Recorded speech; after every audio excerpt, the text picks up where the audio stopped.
نبي بعده وعلى آله وصحبه ومن تمسك بسنته إلى يوم الدين وسلم تسليما كثيرا. أما بعد.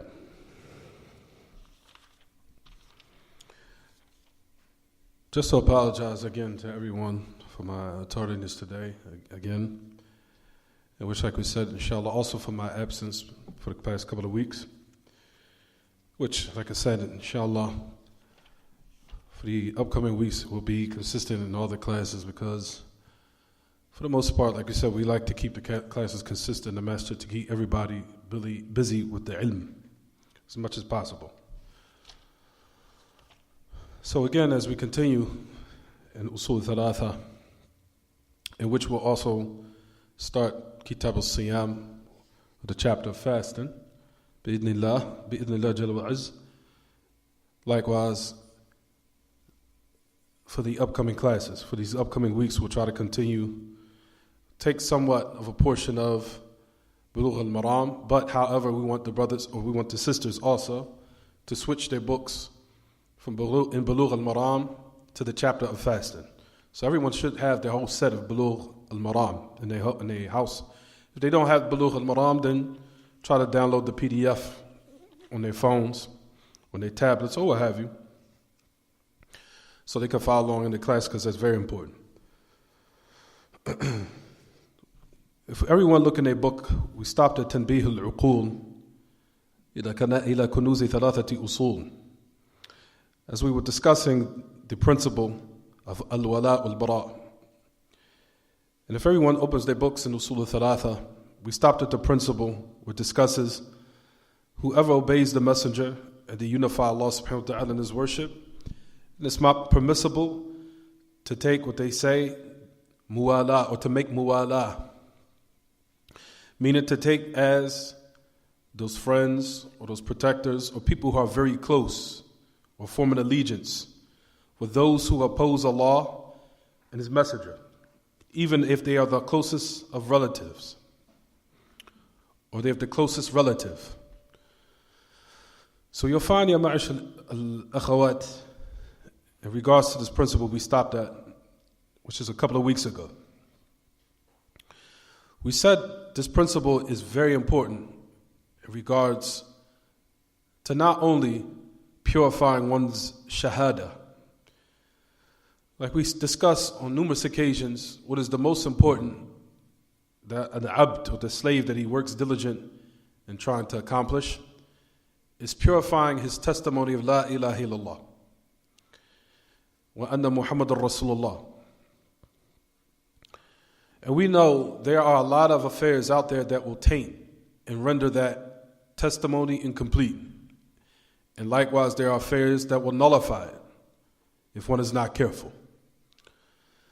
As we know, purifying the testimony of La ilaha illallah Muhammadur Rasulullah is a very, very difficult affair, in which only Allah tabarak wa ta'ala can give tawfiq to the slave in order for him to cleanse that, in order for the slave to meet Allah, and that shahada, or that testimony, is purified from anything that taints it.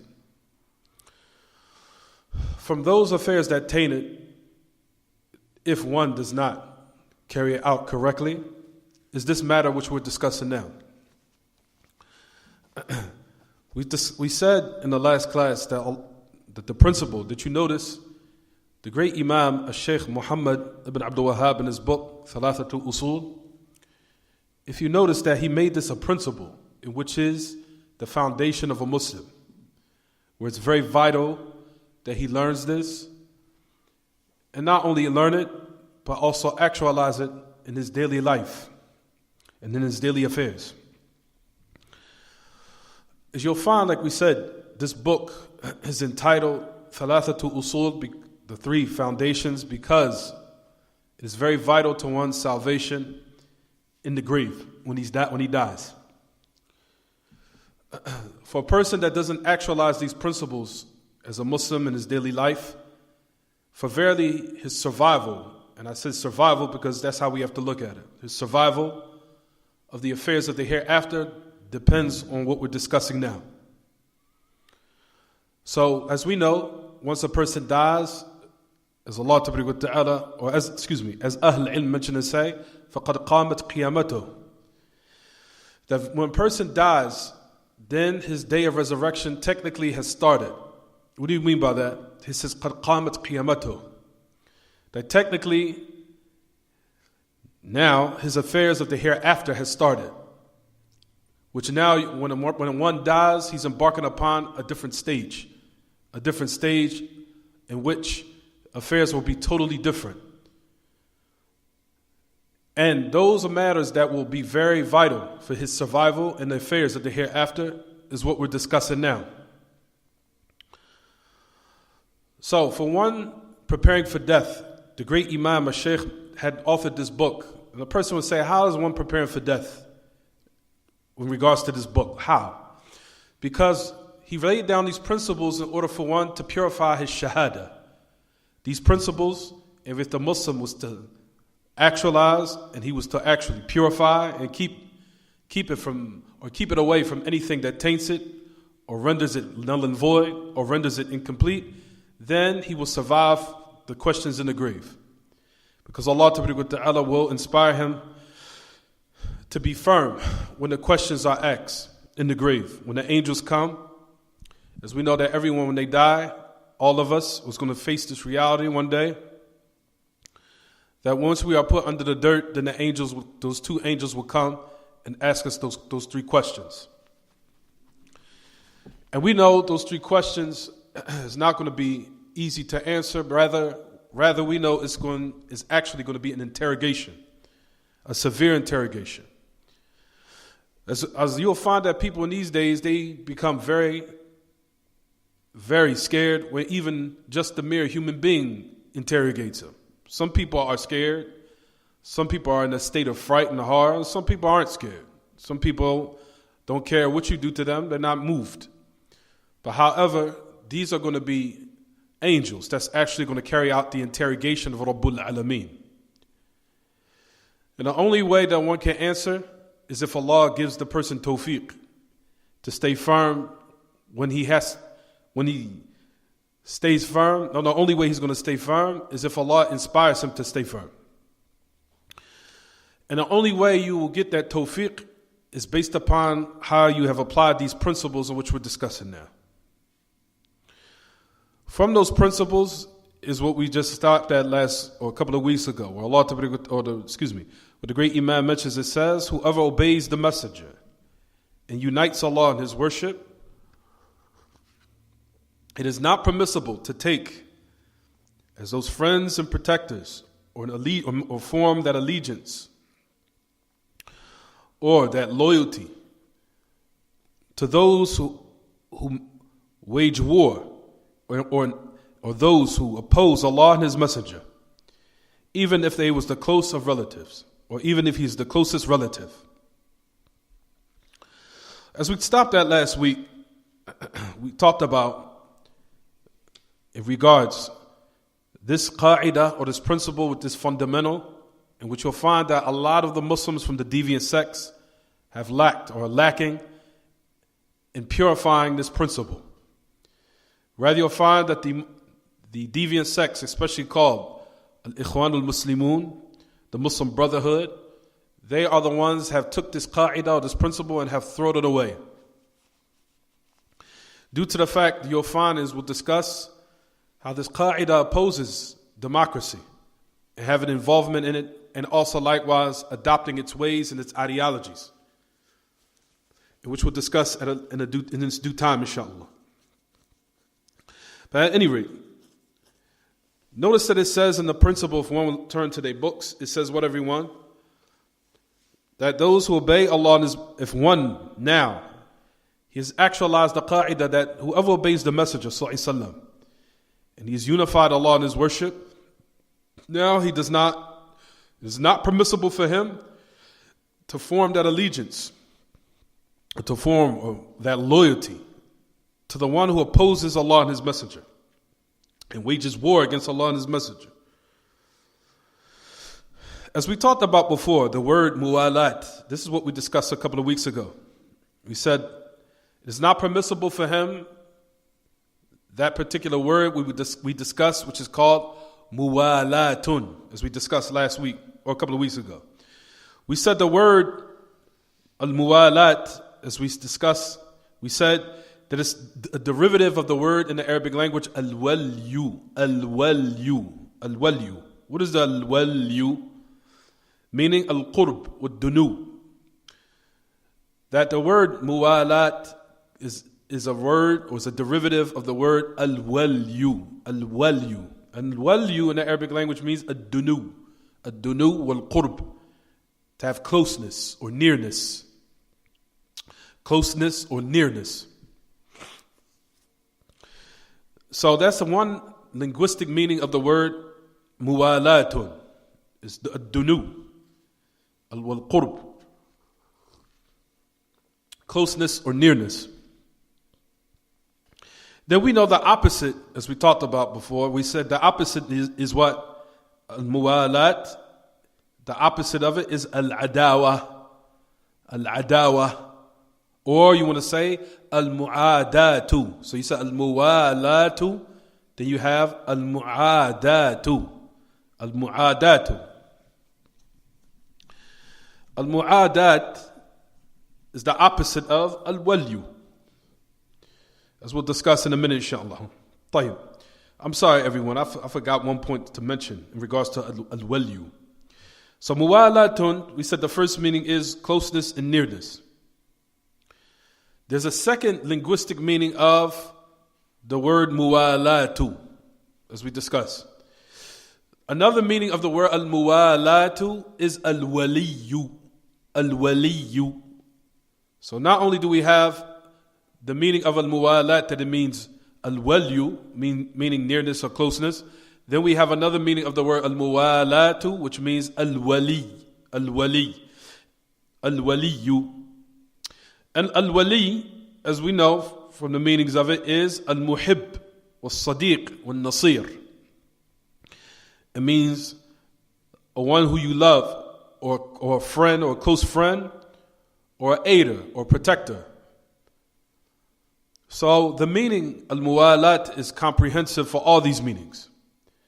So this doesn't mean a friend, protector, aider, and that's it. Rather, it also means one who is close and very near to you, very dear to you. So these are all meanings of the word al-muwalatu. Because once you know the linguistic meaning, it kind of makes things clear. It makes things a little bit more, if not, it makes it clear of why this affair is so important in regards to purifying one's testimony of La ilaha illallah. So linguistically, we know the meaning, so it can have more of an impact to understand why this matter is so important. So we discussed the linguistic meanings first. So you have al-muwalatu, which means, like we said, it means, one of the meanings is al-qurb wad-dunu, nearness and closeness. Then you have also the second meaning that we discussed, which is al-muhib, one who you love, or one who's a friend, or one who's an aider or protector. And the opposite, opposing meaning of that, the opposite meaning is al-mu'adatu. Al-mu'adatu, as we discussed. As al-mu'adatu is, from its meanings linguistically, is al-bu'd. Al-bu'd. The meaning for something to be far away, or remote, or distance. Al-mu'adatu. Even to the point where they even say in the Arabic language, ta'ada bayna fulan wa fulan, ikhtalafa wa fasad. There's even an example linguistically in the Arabic language that they say, for example, ta'ada ma bayna fulan wa fulan. That happened between so-and-so, ta'adi or mu'adat, meaning that they differed until their relationship became corrupted. They differed to the point where the relationship between them became corrupt, or became weak to the point there was nothing left of it, or became spoiled amongst each other. But at any rate, al-mu'adatu is the opposite of the meanings of muwalat. So let's get down to the what? So the opposite of nearness and closeness is what, everyone? Al-bu'd. to be far away, or to be remotely far away, or to be in a far distant remote place. So that's the first linguistic meaning of al-mu'adat. And the second linguistic meaning is that the opposite of the one who you love is the one who you detest, or the one who you hate, al-baghid. So al-muhib, the opposite of it is, for example, al-baghid. Al-muhib is al-baghid. And al-sadiq, friend, the opposite of it is al-adu, or enemy. It's not your friend, so the opposite of it is your enemy. Then you have al-nasir, an aid or protector. And the opposite of an aid, one who aids or the one who protects, is also likewise one that may wage war against you or what have you.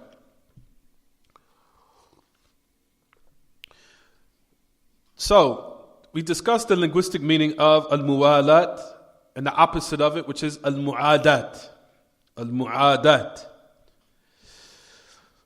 As we talked about also last week, or not last week, a couple of weeks ago, that we said that the word al-wala. Now, we discussed al-muwalat,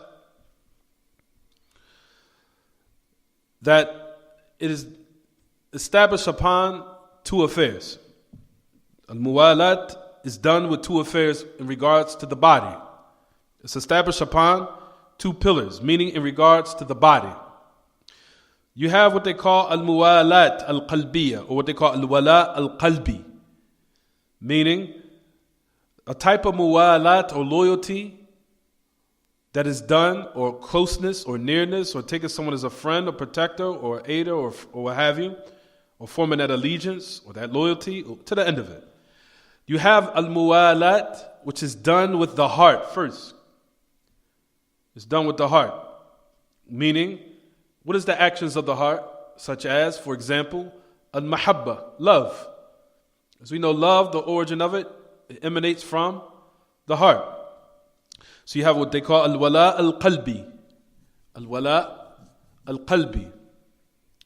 So al-wala al-qalbi is one of the pillars in which al-muwalat is established upon. Meaning it's done with. In regards to the human body, or the parts of the human body, it's done with the heart.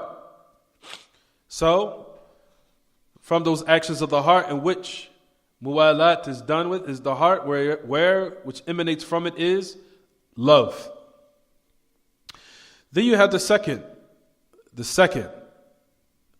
pillar in which al-muwalat is established upon, which is al-muwalat al-amaliyah, or if you want to call it al-wala'u al-amali, that allegiance which is of the actions, which is done outwardly with the limbs. Meaning, what you show, or who you take as a friend, or who you take as a protector, or you take as someone who's close, as a friend, as a sadiq. And likewise, the same thing when it comes to al-mu'adat, the same exact thing. That likewise, al-mu'adat can be done with the heart, and it can be done likewise, or enmity can be done with the heart, and enmity can be done with actions. Right, everyone? So enmity can be done with the heart, and likewise enmity can be done with the actions. You'll find in the ayat in the book of Allah Ta'ala, Allah subhanahu wa ta'ala talks about this matter. The matter of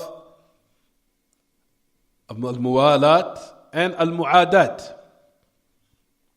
You'll find that Allah subhanahu wa ta'ala mentions both affairs in His book. So not one is without the other. You'll find that there's a type of love, and you'll find likewise it necessitates that one has to have some type of detestment or hatred towards a certain thing or certain people. And that's all goes back to the qa'idah in which we'll discuss, which is called loving for Allah and hating for Allah, tabaraka wa ta'ala, which is something that is very important and vital to a Muslim in regards to purifying his testimony of La ilaha illallah, and also likewise preparing himself for death. These are very vital. As one prepares, because all of us in this world, we are preparing for death. And our preparation for death, like we talked about and discussed, and we mentioned, preparation for death, from it is purifying our testimony, La ilaha illallah. So that's the reason why we're learning these principles.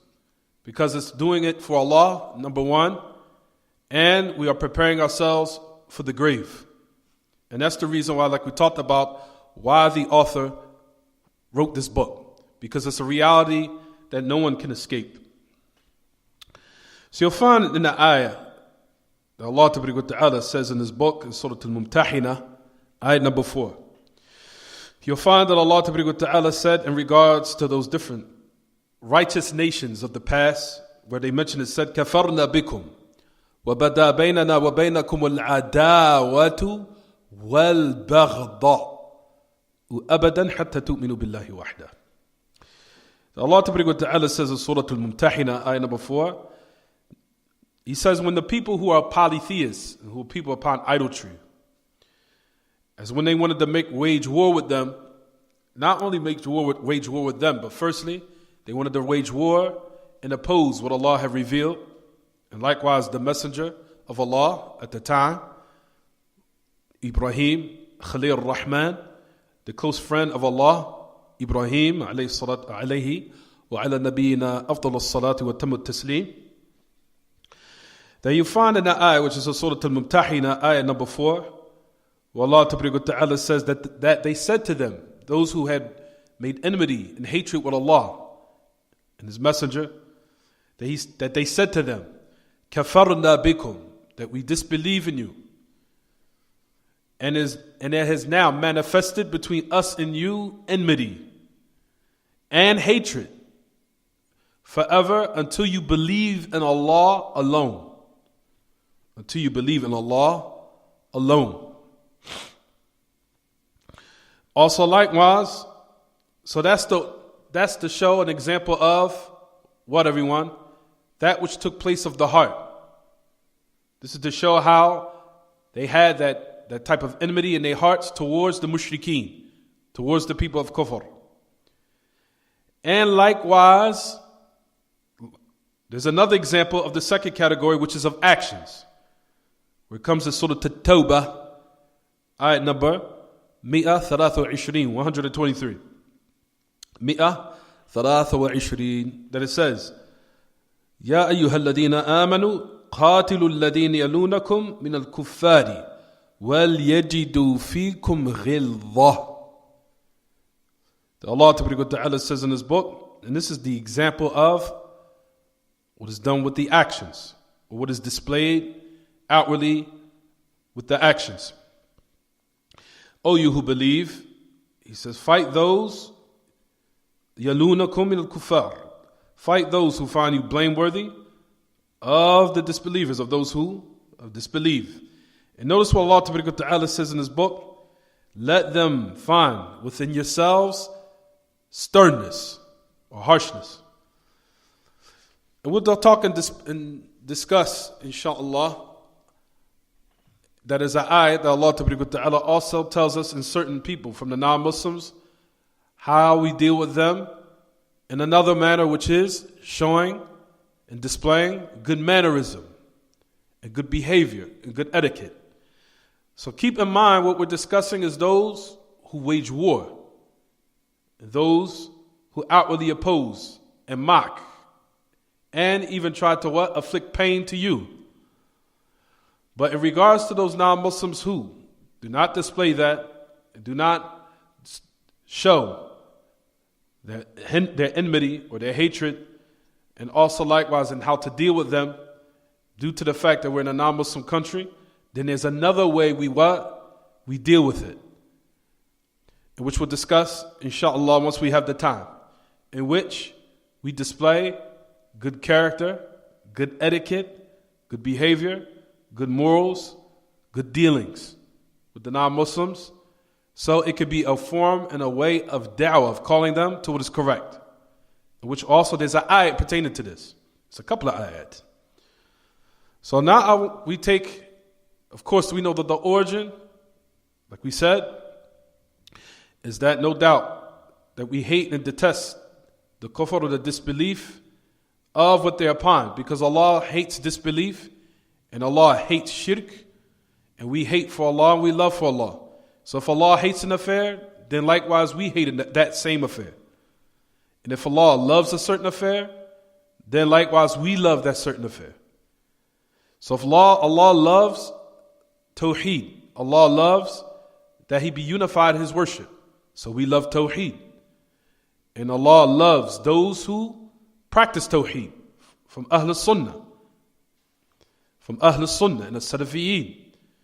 And we also love its people because Allah loves the people of Tawheed and the people of Sunnah. And likewise, the opposite. Allah hates disbelief. He loves that, He detests, and Allah hates disbelief. Disbelief of, for example, what opposes or goes against what He revealed, of all the different ideologies that are out there. And there are a lot, and there are many. Allah hates what opposes His revelation and what goes against it, of kufr. And also Allah hates shirk. Allah hates polytheism. So for that reason, we hate disbelief and we hate polytheism and those who are its people. Likewise, because Allah does not like the kuffar. He does not like the disbelievers. He does not love the disbelievers, right there. He detests them. A person would say, how do we know that Allah Ta'ala loves certain people and hates certain people? How do we know this? Because Allah Ta'ala has informed us that He has a paradise and He has a hellfire. Allah Ta'ala has a paradise and He has a hellfire, which clearly shows that Allah gives reward to affairs and people who He loves, and He gives punishment to affairs and people who He hates. Because if there was not no love, and if there wasn't any hatred, why would there be a hellfire and why would there be a paradise? Paradise is for those who Allah loves, and the hellfire is for who Allah Ta'ala hates. For that reason, it's incumbent upon a Muslim to now figure out and know what is the correct balance and how to put everything in its proper place. You'll find, no doubt, we detest, we hate what the non-Muslims are upon of their disbelief. For that reason, we have the origin, which is to have hatred towards them. But however, how do we deal with it in a manner to where we allow them to embrace what we're upon? Is it to now show enmity and mockery and to insult them and to curse them and to treat them harshly? By all means, you'll find that Ahl Ilm say no. This is not how you call one to what is correct. If they see from you this type of behavior, then they're going to have some type of resentment to embrace what you're upon. Because they're going to see from you, this is what your religion teaches you, then I do not want to accept this. If it teaches you to treat people in a harsh manner, to treat them in a way that even you yourself wouldn't accept, how do you expect me to now embrace what you're upon of the truth? And like we will discuss inshallah, there's an ayah where Allah Ta'ala says this. And it's likewise, it's in the same surah, Surah Al-Mumtahina. So Allah Ta'ala lays down the qa'idah, the principle of al-wala' wal-bara' in the first ayah in Surah Al-Mumtahina. Ya ayyuhalladhina amanu la tattakhidhu aduwwi wa aduwakum awliya.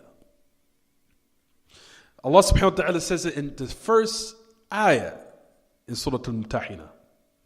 First ayah, the qa'idah wal-wala' wal-bara'. Yo, oh who you believe, do not take my enemy and your enemy as awliya, as a wali. So Allah Ta'ala laid down the origin. That one has the what? That hatred towards disbelief, because Allah does not like disbelief. He hates disbelief. And He wants people to be guided, not misguided. And Allah Ta'ala wants for them to leave off polytheism, because Allah detests polytheism and He hates polytheism.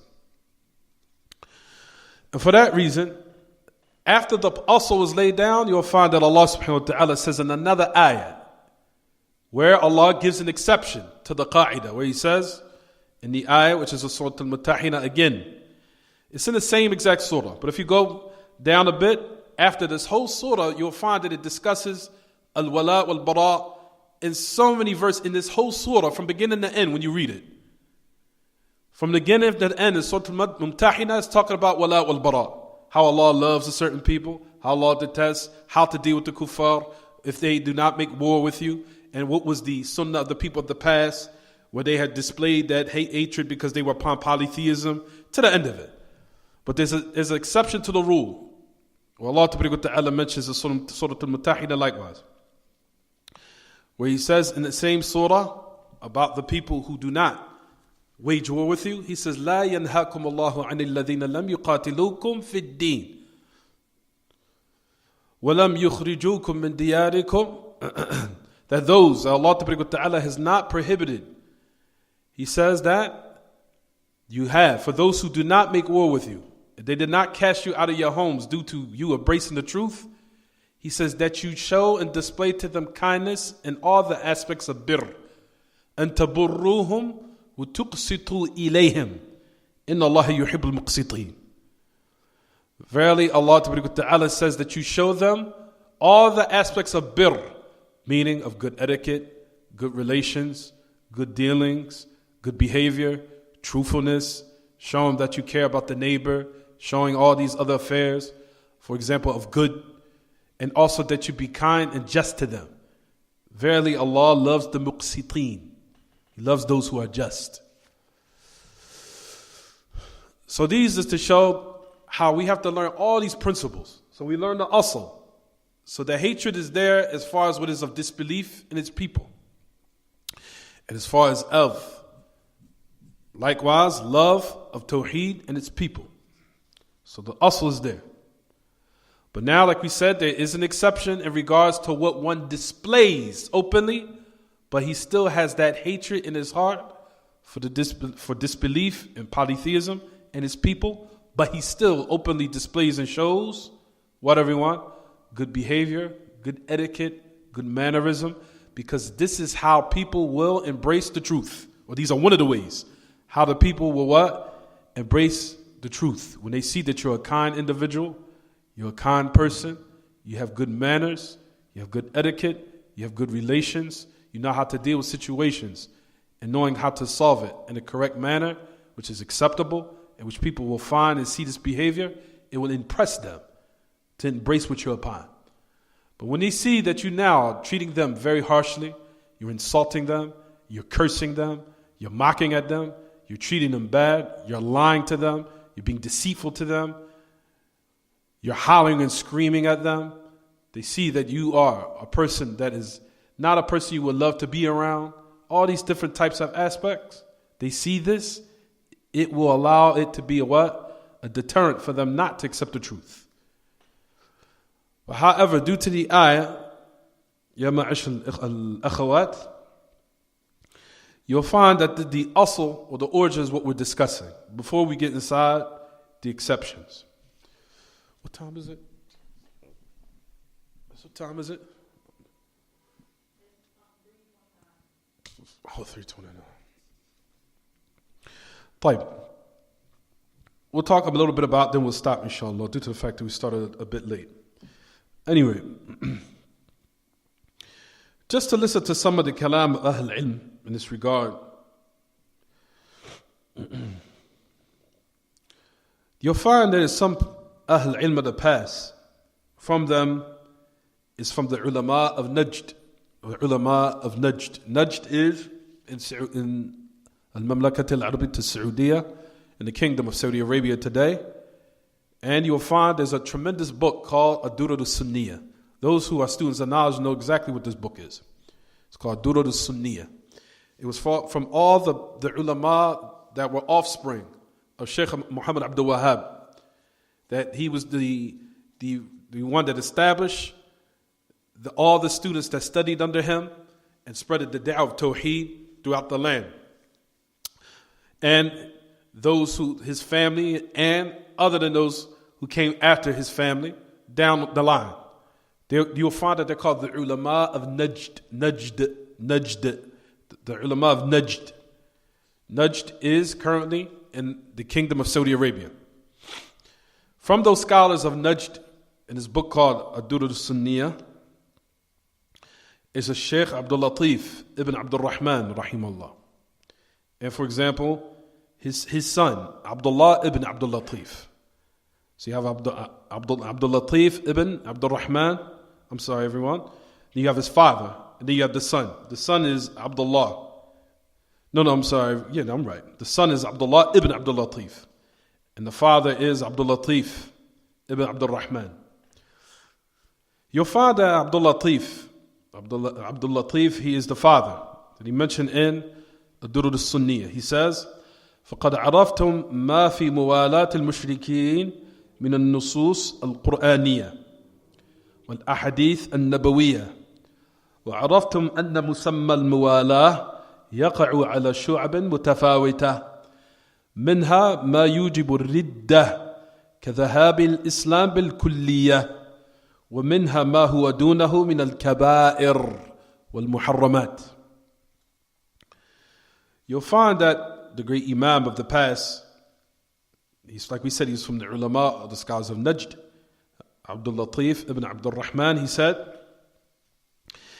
indeed you know of what is in muwalat. Notice he's saying the word muwalat again.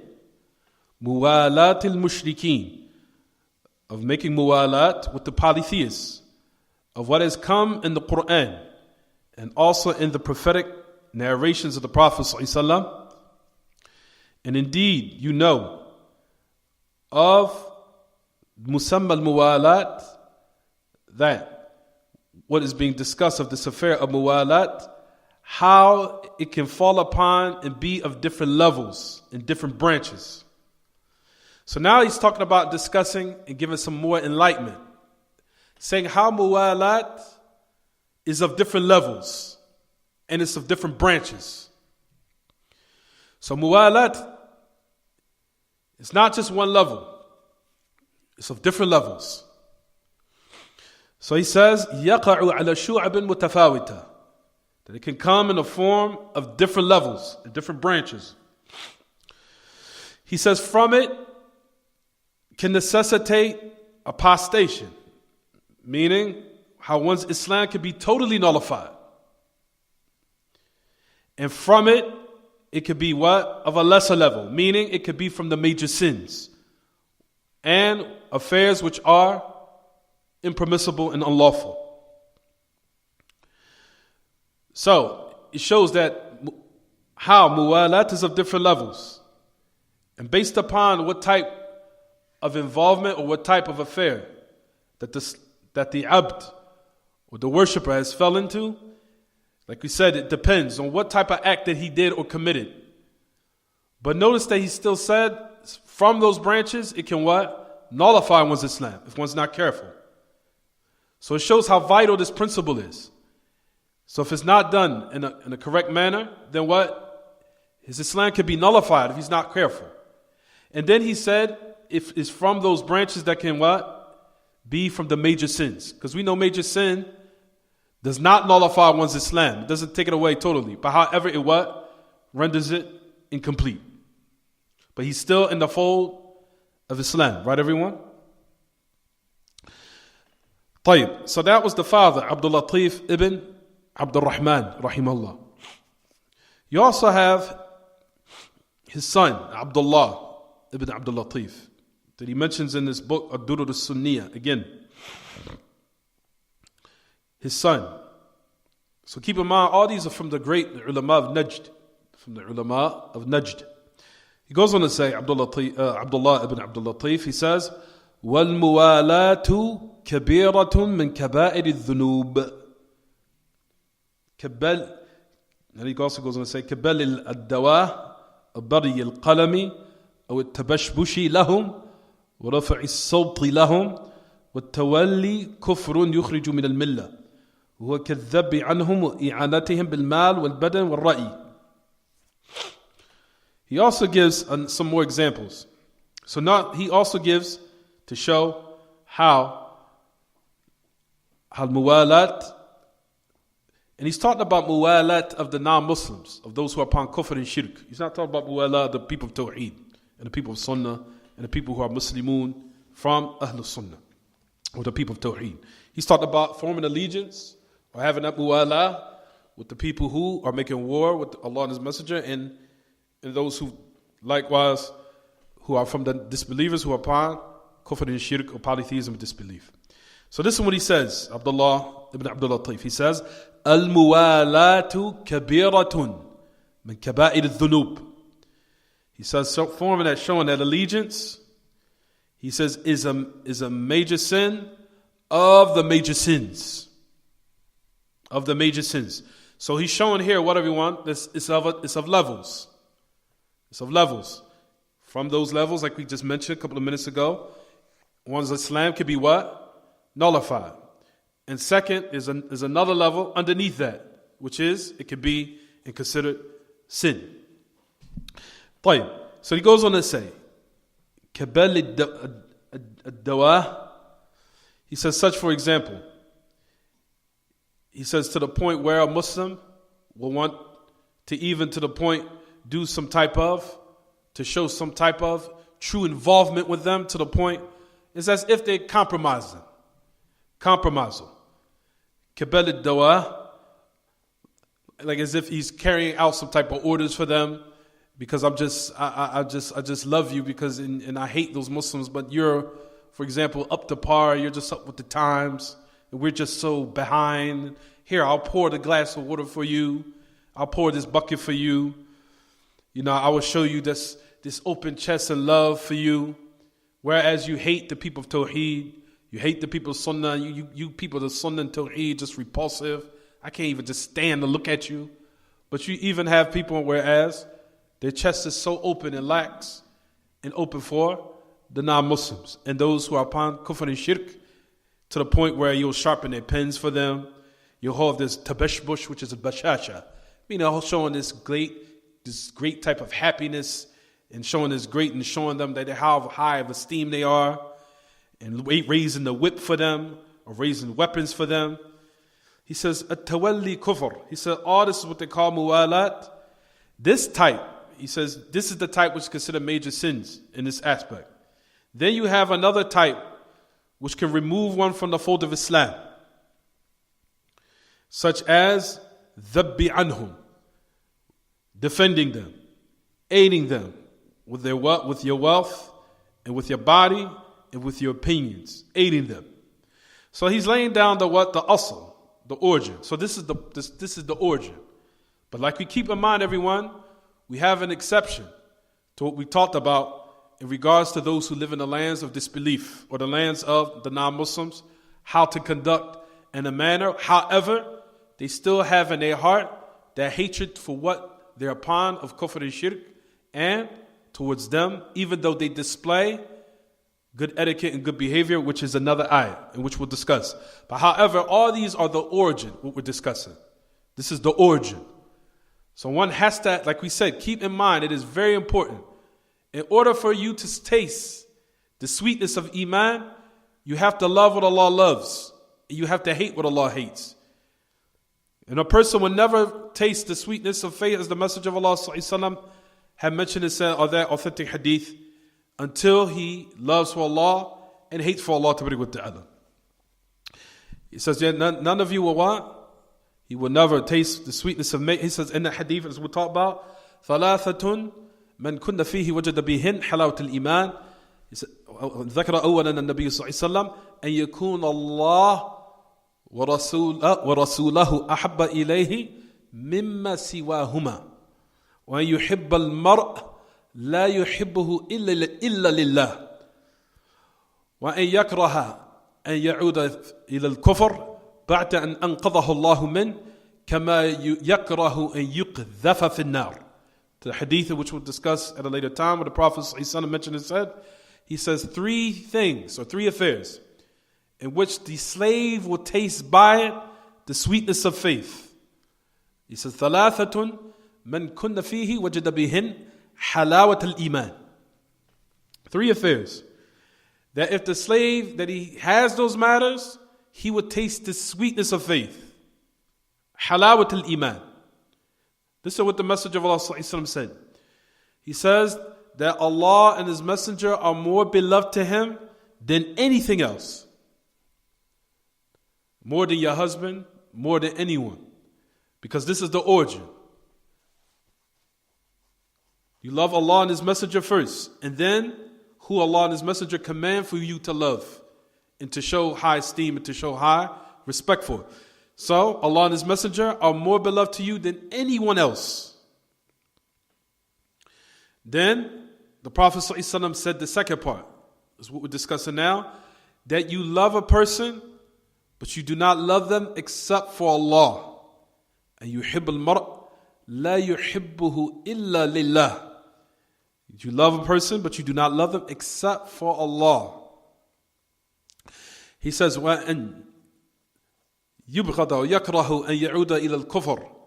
And the third thing is that he hates and detests to go back to disbelief after Allah saved him from it, just as he would hate to be thrown inside of the hellfire. Just as he would hate to be thrown inside of the hellfire. So the affairs of al-wala wal-bara are very tremendous. So just to sum up everything, and we'll stop here, as it says at Tawalli. So now we just concluded from all these matters which just preceded, we just concluded that al-wala can be done with either the heart, or it could be done, or al-muwala or al-wala or al-muwalat can be done with the heart, and it can be done with what, everyone? The actions. Right? And keep in mind, and it can be done with the heart in certain cases, in certain instances. It can be done with the heart without the action. It can be done, which we'll discuss inshallah. Don't worry. So it can be done with the heart. It can be done with the actions. And it can be done with the heart and the actions together. I'm going to give an example of each. You have that muwala can be done basically in 3 instances. Number 1 is with the heart. Number 2 is with the actions. It also, we'll discuss inshallah, this is not adding on a third category. It's not. This is talking about how, in different ways, in certain situations, what can occur. So it can be done with the heart, or it can be done with the actions, or it can be done with the heart and actions together. For example, what is done with the heart, as we know, is love, or being pleased with certain people, or agreeing with them with their heart, or being inclined towards them inwardly or internally. Then you have the second, what is done with the actions, such as defending them, for example, defending the non-Muslims, aiding them with one's money, in his body, in his opinion, or his mind, or whatever. Then you have the third, which is of the heart and the limbs, meaning al-muwafaqatu fi al-zahir wal-batin, meaning of what you display of allegiance and love, not only openly, but even inwardly in your heart, where you submit to them in your heart, and you submit to them openly, being submissive. And then also likewise, you're inclined towards them to the point where you love them internally. So that is the examples that we're given. Is it clear what I'm saying so far, everyone? Is it clear? طيب, no problem. فهذه كلها من فعلها أو من فعلها كفر كفرا مخرجا من الملة. All of this, if one wants to do it, then he has disbelieved a point where he has exited from the fold of Islam, which we'll discuss later on, inshallah, with more details. Because the reason why I keep saying, and I'm being very careful what I discuss, because we have from some of our brothers and sisters, that even though we're discussing this, they sometimes don't realize in certain manners or certain matters that you can display all the good etiquettes and good points of Islam in order for it to be an incentive for them to embrace the truth. And it'll be a form of good da'wah. However, you have the people who are either too cold or you have the people who are too hot. What do I mean by that? You have the people who are too cold, whereas they show and display so much of character to the point where it takes them to the point where they start to now compromise. They start becoming and falling into compromise of affairs of their religion. They start to compromise and they start to apologize. We apologize that this verse is in the Quran. We just love you. We love you. We love you, but we don't agree with, and we don't agree with that. Our messenger married a little girl at the age of 9. We don't agree with this. We don't agree that you can have 4 wives. We don't agree with that. We don't agree with the hatred ayat. The reason why they're saying this is because of jahl, of ignorance. If they would study the affairs totally and also study these principles correctly, they would know that what they're upon is the truth to the point they don't have to apologize or be apologetic or compromise anything that Allah has revealed. So you got people who are too cold. They're too cold to the point that they fall into what? Being apologetic and also compromising. Then you have the people who are too hot. You'll find some of our brothers and sisters, they'll walk in a store, stupid kafir, funky, disgusting, filthy kafir, and they'll talk to them directly to their face. Which is incorrect. What are you doing? Man, filthy kafir. A'udhu billah. We live in a land of the kuffar. They're all around. You're going to be like that everywhere you go? And you'll say it to their face. You filthy, disgusting, filthy kafir. You pig-meeting, non-stingy making, filthy dookie in your drawers, whatever. You'll find that they have all these matters and they'll say it to them straight to their face. Now we're asking and displaying how in the world does a person that sees this type of behavior now going to be open and receptive to what you're upon if you treat them in this manner. So insults and mockery, you'll find that even Allah subhanahu wa ta'ala even prohibits this. He says, لا تسبوا الذين يدعون من دون الله فيسبون الله عدوا بغير علم. Listen to what Allah Ta'ala says. Do not insult and curse those who invoke besides Allah. Meaning the mushrikeen. What will come as a result of it? They will curse Allah. They will curse Allah in exchange, or be the exchange for that, is that they will curse and insult Allah without any what? Without any knowledge. So like we said, you have people who are too cold on one end, and then you have people who are too what? Too hot. Like you said, you'll find that everywhere a person goes, he's cursing the kuffar, he'll say it to their face. No matter where he goes, he's walking in the aisle, it seems like he's always uptight. Man, I just can't be, it's just me being in this place is just, Yeah, if that was the case, then you just need to totally move, because as long as we're here, then you're going to feel like that all the time. No doubt we all feel uncomfortable being in the land of kufr and dying here. But at the same time, you cannot now display this type of behavior where it will be in the reason for them not accepting for what you're upon. And what will be as a result of it, of them cursing Allah because of you cursing them. But however, amongst oneself, of course, by all means. As we've wondered, like, alhamdulillah, amongst ourselves, that's something different. So these non-Muslims, what they practice of filthy affairs and filthy things and filthy pig meat and all this other nasty. No doubt, we do that amongst ourselves. There's nothing wrong with that. But to do that to their face, it's not going to be a way of what? It's not going to be a manner in which it will be an incentive for them to embrace what you're upon. Rather, they're going to want to flee away from you and flee away from what you're upon. They say, this is how your religion tells you how to deal with people?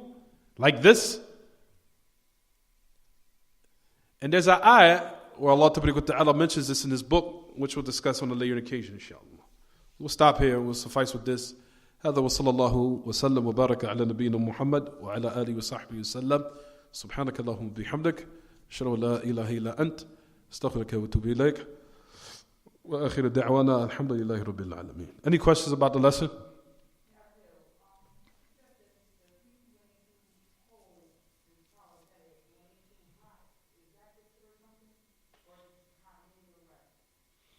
Say it one more time.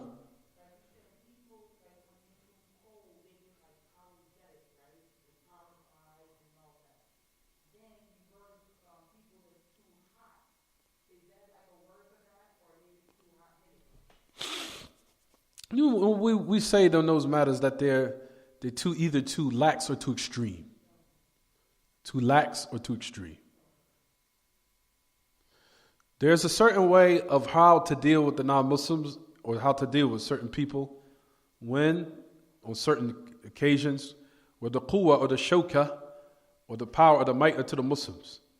But even still, there's certain ways where you'll find that we still do not curse. We don't use obscenities. We don't use profanity in all cases. Not just with the kuffar, especially amongst ourselves. We shouldn't be calling each other out of our names, calling them the B word, calling them the N word, calling them the P word, calling them the D word. All these affairs need to be removed from our vocabulary. Need to be totally removed from our vocabulary. A lot of us, we carry this from Jahiliyyah, before we were Muslim. And we think it's cool. It's not cool. It's repulsive behavior, and it's dysfunctional behavior, which opposes what we're upon. Once we have that reality set in our minds, then we can start working on trying to purify ourselves from these matters that's just going to be in the hellfire. That's it. No more, no less. All these affairs are in hell. Terrible behavior, cursing someone, calling someone out their name. All these affairs, like we said, is affairs that we try to purify ourselves from. Insulting people, cursing at them. There's a way that you can be stern without being offensive. There's a way that you can show and lay down your foot without showing obscene behavior. There's a way that you can say things where people can feel it and they'll respect you without you calling them out their name. It's calling them dumb, you stupid, dumb people. Now you're talking down to people.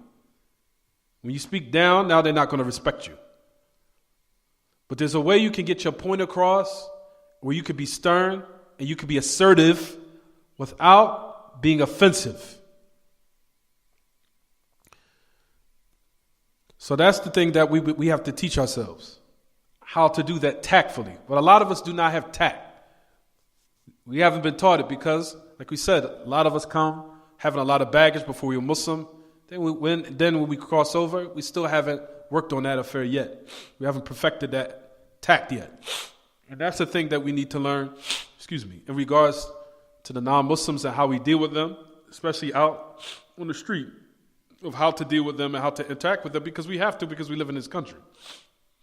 So you can't go up to every non-Muslim and they see that you're uptight. Alhamdulillah. They see that you're mean, or you're always in a state where you're just always mean and upset and have an attitude. You can be cordial. Like I said, nobody's saying to be too open. Nobody's going to be too open to anyone they do not know. They're not supposed to be. But at the same time, you don't have to be so uptight to the point that people are looking at you like, what's wrong with him or her? Well, are they okay? They want a hug? See, like life is hard to you. You want a hug? No, you know how to be in the middle, cordial. Just be cordial. Not to be too lax, when you're Joe, as they say. When you're too open and loose. No, you don't have to be too uptight. Just being cordial. That's the behavior that we display to people who we do not know, and that's for everyone who's a stranger. And that's it. Is there any other questions? طيب هذا وصلى الله وسلم وبارك على نبينا محمد. We'll start the next class in about 10 minutes inshallah.